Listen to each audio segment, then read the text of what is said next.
Hello साथियों, भारतीय साक्ष्य अधिनियम में आज हम धारा 13 और भारतीय साक्ष्य अधिनियम 1872 की धारा 15, पहले धारा 15 में पढ़नी थी, अब धारा 13 में हम पढ़ेंगे। कार्य आकस्मिक या शासय था। इस प्रश्न पर प्रकाश डालने वाले तथ्य।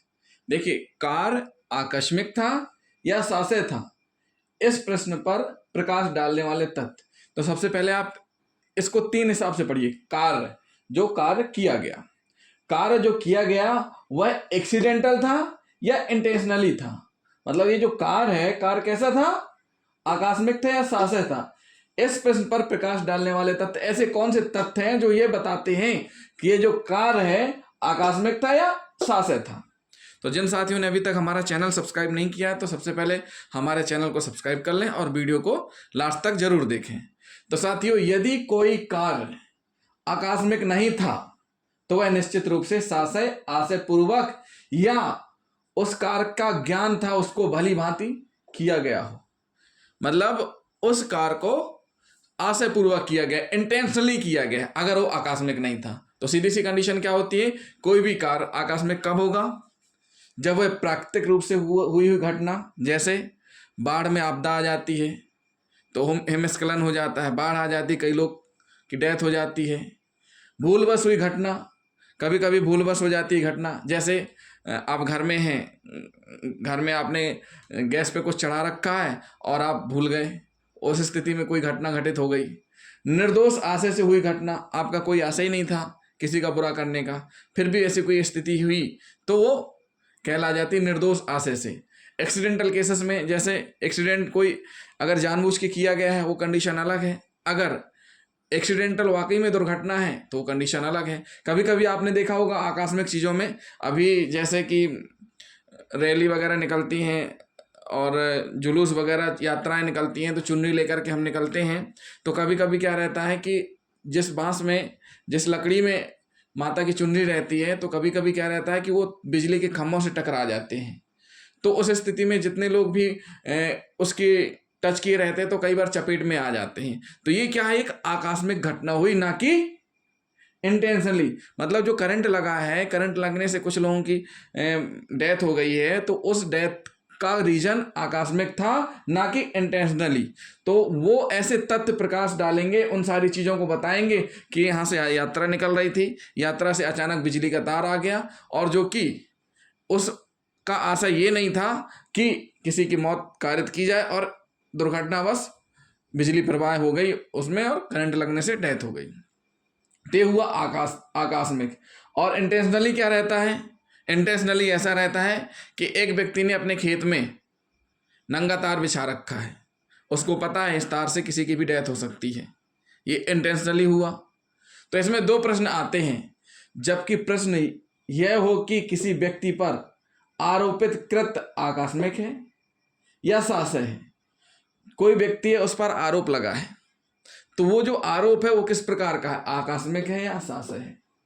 उस कृत्य के आकस्मिक होने का बचाव लिया गया हो, वो आदमी बचाव ले सकता है। जैसे एक्सीडेंट हुआ, एक्सीडेंट के मामले में आकस्मिक रूप से दुर्घटना हो गई, तो उस स्थिति में बचाव लिया कि ये आकस्मिक रूप से एक्सीडेंटल केस है, लेकिन आरोप लगा है आपके ऊपर कि आपने शासय किया है। अगर आपने एक्सीडेंटल किया है तो उस स्थिति में आपको सिद्ध करना पड़ेगा कि एक्सीडेंटल है। जबकि प्रश्न यह हो कि क्या किसी विशिष्ट ज्ञान या आशय से किया गया था।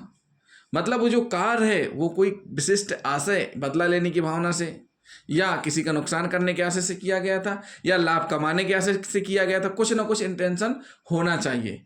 तो ये कहलाता है आशय से, ज्ञान से किया हुआ था। उदाहरण हम इसमें देख लेते हैं। ये जो तथ्य हैं कैसे होते हैं, एक्सीडेंटल और इंटेंशनली होते हैं। एक्सीडेंटल मतलब प्राकृतिक रूप से भूलवश या निर्दोष आशय से, इंटेंशनली मतलब विशिष्ट ज्ञान या आशय से। इंटेंशनली के उदाहरण देख लेते हैं। आप पर आरोप है, एक व्यक्ति है, उस पर आरोप है कि उसने अपना घर जानबूझकर धन को प्राप्त करने के उद्देश्य से जला दिया। एक व्यक्ति है जिसने अपने घर में आग लगा दी धन प्राप्त करने के लिए, जिसके लिए घर का बीमा था, उसके घर का बीमा भी था, और साथ ही साथ उस उसके पास कई घर थे, 2-3 घर थे और उन सभी घरों का बीमा था उसके पास। इन सभी घरों में आग लगा दी और आग लगाने के बाद बीमा एजेंसियों से उसने घरों के जल जाने पर धन प्राप्त किया। बहुत से केसों में आपने देखा होगा, अभी कुछ समय पॉलिसी चली थी कि बीमा किसी के नाम पे करवा करके रुपए हड़प लेना, एजेंसी वालों के साथ मिल करके। बहुत सी ऐसी स्थितियां हुई थी कि रुपए कमाने के लिए किसी भी हद तक जाने को लोग तैयार हो जाते थे। तो यहाँ पर क्या है, ये इंटेंशनली किया गया। मतलब ये आग जो है आकस्मिक नहीं लगी। आकस्मिक तब होती है कि मान के चलिए कोई लाइट का फॉल्ट हो जाए, मान के चलिए कभी कभी क्या होता है कि गैस, जहाँ गाँव देहातों में आज भी चूल्हा से खाना बनाया जाता है, तो क्या होता है कि चूल्हे की आग पकड़ लेती है, कभी कभी कच्चे मकान को तो आग लग जाती है, तो वो आकस्मिक हो जाते हैं। लेकिन यहाँ इंटेंशनली किया गया, किस लिए? उनका उद्देश्य था धन प्राप्त करने के लिए। किस लिए? धन के प्राप्त के लिए अपने ही घरों पर आग लगाई और बीमा कंपनी से क्या ले लिया गया? उस धन को ले लिया गया। तो ये एक प्रकार से ये क्या हो गया, सिद्ध करता है, उस चीज को साबित करता है। ये जो कड़ियां बन रही हैं वो इस चीज को साबित करती हैं कि इन्हें इंटेंशनली किया। कैसे इंटेंशनली किया? कि उसने अपने घर पर आग लगाई और उसके बाद एक घर नहीं, 3 घरों में लगाई, कई घर थे, और फिर आग लगने के बाद उन्हीं घर में आग लगाई जिनमें बीमा था। ऐसा भी नहीं है कि ऐसे घर में भी आग लग जाती ना कि जहां बीमा नहीं था, लेकिन उन घरों में आग लगी जहां बीमा था, और जितने भी बीमे थे उन सभी की राशि प्राप्त हुई। तो ये क्या है, उस चीज को सिद्ध कर रहे हैं कि आपका इंटेंशन क्या था? धन प्राप्त करना था। जो कि ये क्या सिद्ध कर रही है? सीधी सी बात ये सिद्ध कर रही है कि एक तरह की घटना की श्रृंखला के भाग हो गए। मतलब एक जो घटना हुई है उसकी एक के बाद एक श्रृंखला हो गए,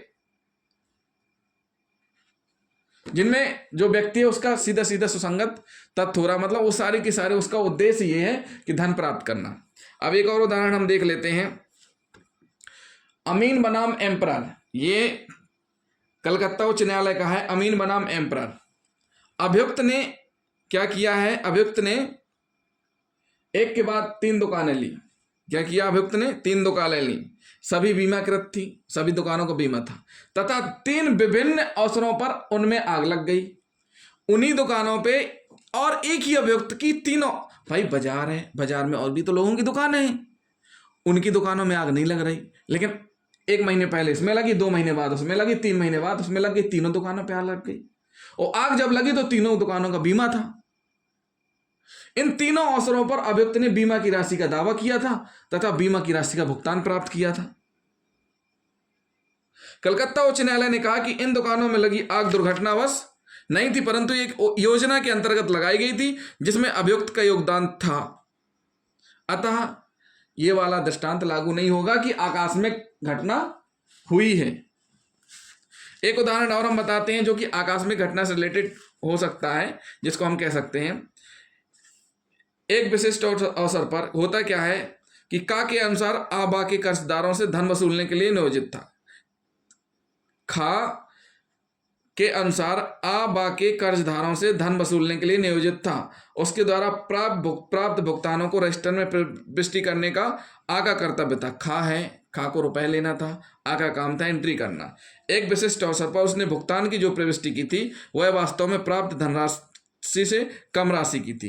प्रश्न यह था कि गलत प्रविष्टि आशयपूर्ण ढंग से जानबूझकर की गई थी या दुर्घटनावश गलती से हो गई थी। यह तथ्य कि उस लेखा पुस्तक में की गई अन्य प्रविष्टियां भी त्रुटिपूर्ण थी तथा प्रत्येक त्रुटिपूर्ण प्रविष्टियां आ के लाभ के लिए उसके पक्ष में ही थी, सुसंगत थी। अगर एक त्रुटि हो रही है, एक गलती हो रही तो ठीक है, लेकिन अगर आप ऐसी बहुत सारी गलतियां कर रहे हैं तो इसका मतलब आपका लाभ कमाना है कि 1000 की एंट्री आप 500 में दिखा रहे हैं। तो बिल जब चेक हुआ तो पता चला बहुत सारी ऐसी एंट्रियां थी जिनमें ऐसा किया हुआ था। तो इसका मतलब ये अपराध के रिलीवेंट फैक्ट है जो कि उस चीज को सिद्ध कर रहे हैं।